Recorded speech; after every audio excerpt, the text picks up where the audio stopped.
Okay, तो अब देखेंगे बिनाइन ट्यूमर्स ऑफ लैरिंक्स।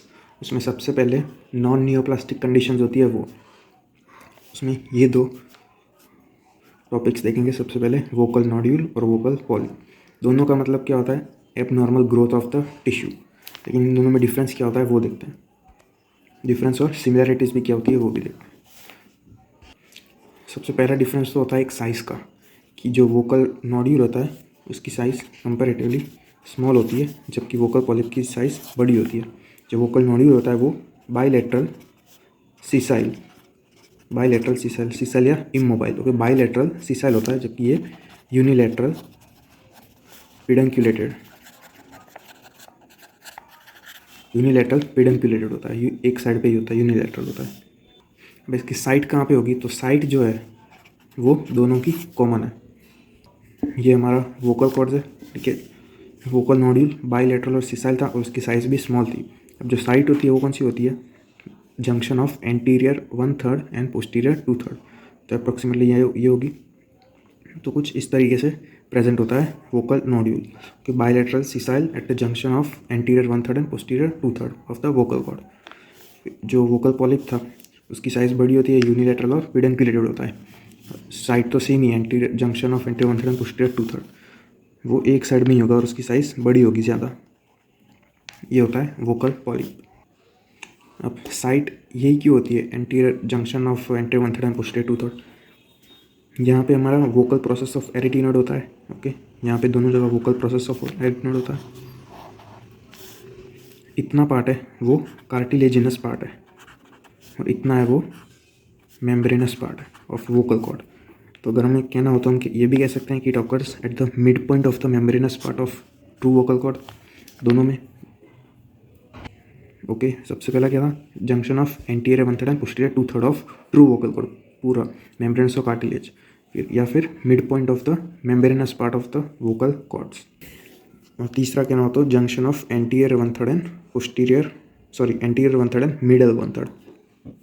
तो तीन साइड्स हो गई, तीनों एक ही है लेकिन अलग अलग लैंग्वेज में, अलग अलग टर्म में, ओके। तीनों टर्म यूज हो सकती है, एंटीरियर 1/3 पोस्टीरियर 2/3 के जंक्शन में, एंटीरियर 1/3 मिडल 1/3 के जंक्शन में, और mid point of membranous part of vocal cord, दोनों में सेम ही है। अब यही साइट क्यों होती है? क्योंकि ये साइट होती है, it is the site of maximum vibration during phonation. ये साइट सबसे ज़्यादा वाइब्रेट होती है, इसके लिए it is more prone to trauma compare to any other site. इसीलिए जो पॉलिप और नोड्यूल होता है वो मोस्ट कॉमनली होता है at this site, junction of anterior 1/3 and posterior 2/3। Okay, इसकी साइज़ हो गई, बायलैटरल सीसाइल साइट हो गई। अब इसके कॉज देखते हैं। कॉज क्या होगा? कॉज भी दोनों का अलग अलग है। वोकल नोड्यूल का प्रोलॉन्ग्ड वॉइस अब्यूज़, ज़्यादा देर तक, प्रोलॉन्ग टाइम तक चिल्लाते रहने से वोकल नोड्यूल हो सकता है। जबकि पॉलिप कब होता है? सडन शाउटिंग की वजह से, सडन शाउटिंग या sudden episode of voice abuse. Okay, nodule due to prolonged voice abuse और polyp due to sudden voice abuse या सडन शाउटिंग, ये हो गया कॉज। उसके बाद इसकी पैथोलॉजी देखा तो पैथोलॉजी क्या होगी? प्रोलॉन्ग वॉइस अब्यूज़ की वजह से यहाँ पे ट्रॉमा हुआ, उसकी वजह से इडिमा, कंजेशन, हाइपरमिया, ये सब होगा। अल्टीमेटली यहाँ पे रेडिश सॉफ्ट मास दिखेगा, मास प्रेजेंट हो जाएगा। लेकिन बाद में ये जो नोड्यूल होता है वो बाद में कन्वर्ट इनटू वाइट और ग्रेइश कलर, जबकि पॉलिप होता है वो रेड कलर का होता है। जो नोड्यूल होता है वो वाइटिश या ग्रे कलर का होता है, जबकि पॉलिप होता है वो रेडिश कलर का होता है। यूनिलेटरल लार्ज साइज, ये सब तो है ही। ये हो गई इसकी पैथोलॉजी। उसके बाद क्लिनिकल फीचर्स क्या होंगे? तो वो भी सेम ही होंगे ऑलमोस्ट दोनों में। जो नोड्यूल में होगा वो हॉर्सनेस ऑफ वॉइस, दूसरा पेन इन नेक, ये सारे सिम्टम्स होंगे।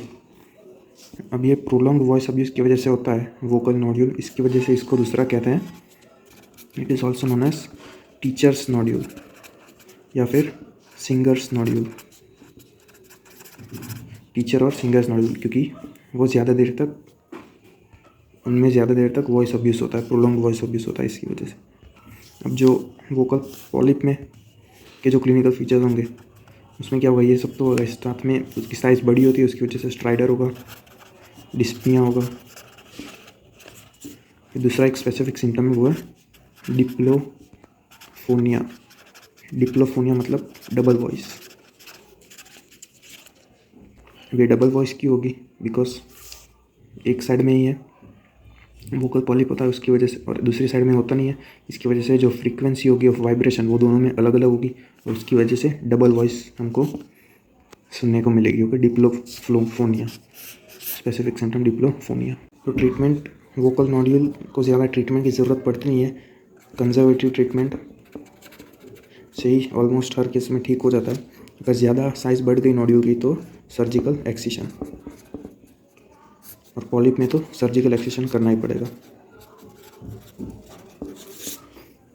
ओके, ये हो गए वोकल नॉड्यूल और vocal polyp. Okay, this is the image of vocal nodule. Side देख सकते हो, एंटीरियर 1/3 और पोस्टीरियर 2/3 के जंक्शन में बाइलेटरल सिसाइल होता है। किसकी वजह से? Prolonged voice abuse. इसकी वजह से इसको टीचर्स नॉड्यूल या सिंगर्स नॉड्यूल भी कहते हैं। क्लिनिकल फीचर्स में hoarseness of the voice, pain in the neck, ये सारे सिम्टम्स होंगे। और ट्रीटमेंट में conservative treatment, voice rest, speech therapy की ये सारी ट्रीटमेंट होगी of vocal nodule. This is the image of vocal polyp. एक साइड में यूनिलेटरल है और पेडिंकुलेटेड है। यूनिलेटरल और साइज भी बड़ी है, उसकी वजह से जो फ्रीक्वेंसी ऑफ वाइब्रेशन होगी दोनों वोकल कॉर्ड्स में वो अलग होगी। इसकी वजह से हमें डिप्लोफोनिया, डबल वॉइस देखने को मिलेगी इन द पेशेंट।